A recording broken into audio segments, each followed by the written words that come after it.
Perkenalkan, nama saya Metriana Silvisasi, NIM 1906050055 dari Prodi FST Biologi. Baik, di sini saya akan membahas tentang toraks. Toraks adalah bagian yang menghubungkan antara caput dan abdomen. Toraks juga merupakan daerah lokomotor pada serangga dewasa karena pada toraks terdapat 3 pasang kaki dan 2 atau 1 pasang sayap. Toraks bagian dorsal disebut notum. Dada toraks terdiri dari 3 segmen, yaitu yang pertama, protoraks atau anterior, adalah bagian depan dari toraks dan sebagai tempat atau dudukan bagi sepasang tungkai depan. Yang kedua, mesotoraks atau bagian tengah, adalah bagian tengah dari toraks dan sebagai tempat dudukan bagi sepasang tungkai tengah dan sepasang sayap depan.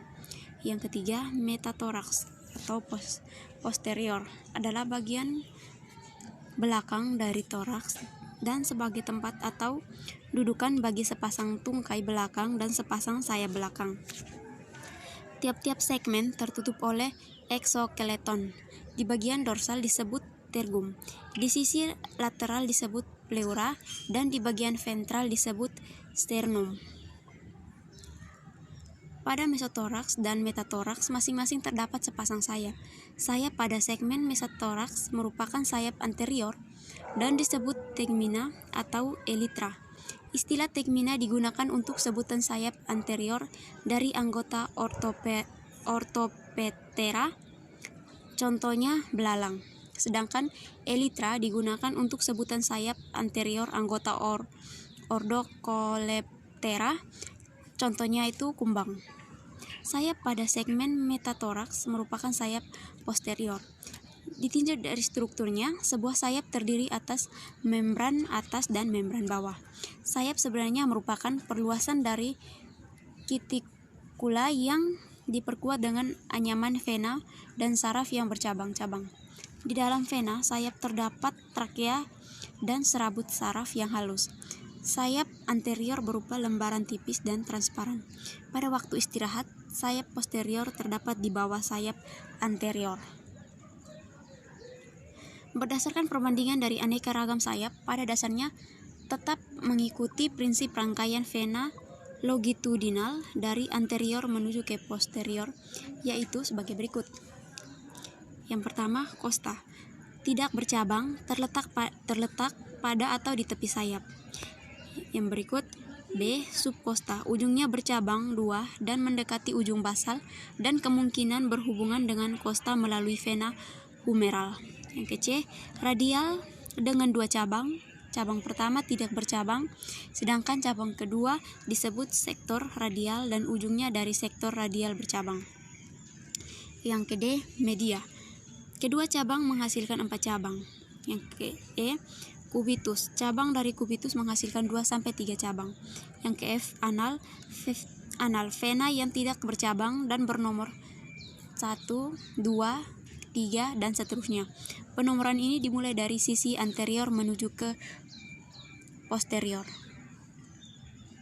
Di sisi lateral mesotoraks dan metatoraks terdapat partikel yang merupakan lubang dari sistem respirasi. Setiap segmen dada membawa sepasang kaki, setiap kaki tersusun atas 5 segmen. Kelima segmen tersebut dari proksimal ke dista sebagai berikut. Yang pertama, kosa, bersendi dengan tubuh. Yang kedua, trochanter, kecil terbentuk segitiga. Yang ketiga, femur, khusus femur dari kaki metatoraks membesar dan mengandung otot yang digunakan untuk melompat.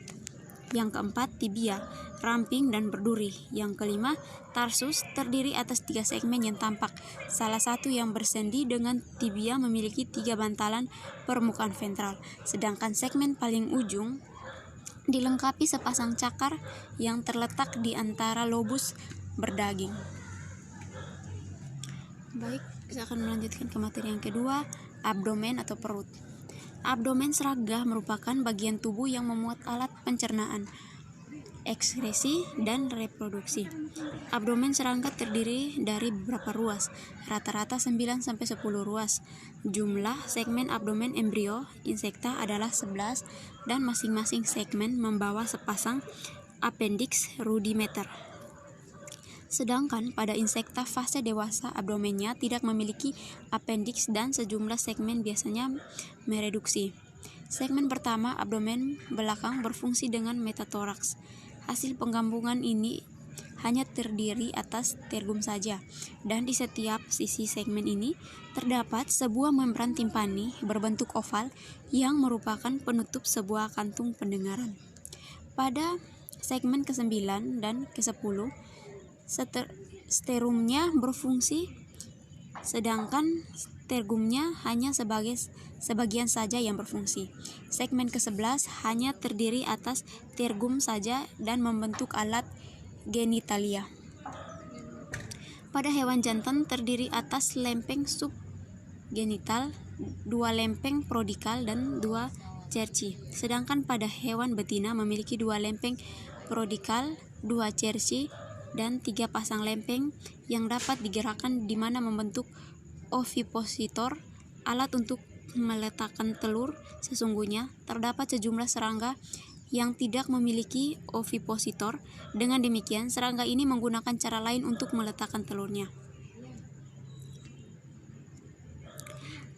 Jenis serangga tersebut terdapat dalam ordo Thysanoptera, Mesoptera, Lepidoptera, Colectera, dan Diptera. Serangga memiliki dinding tubuh yang disebut integumen. Integumen ini berperan sebagai kerangka luar atau exoskeleton.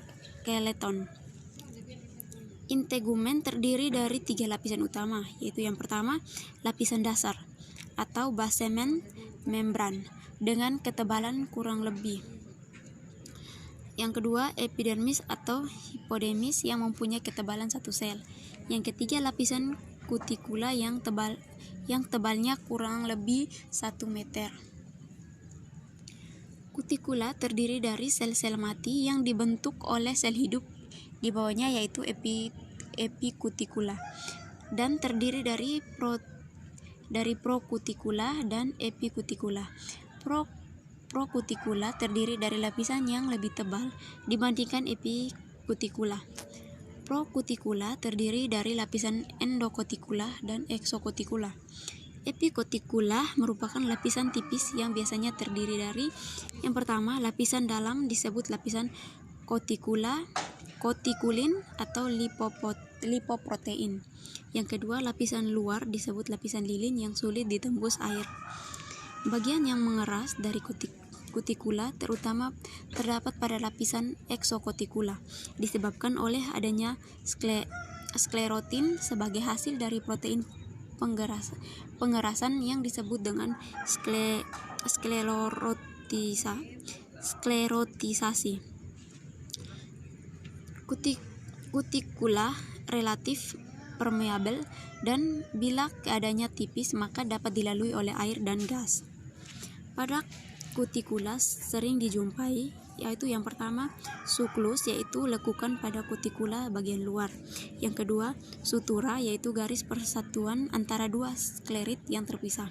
Yang ketiga, apodema atau apofisis, yaitu penonjolan bagian dalam kutikula. Itu adalah penjelasan singkat dari saya. Sekian dan terima kasih.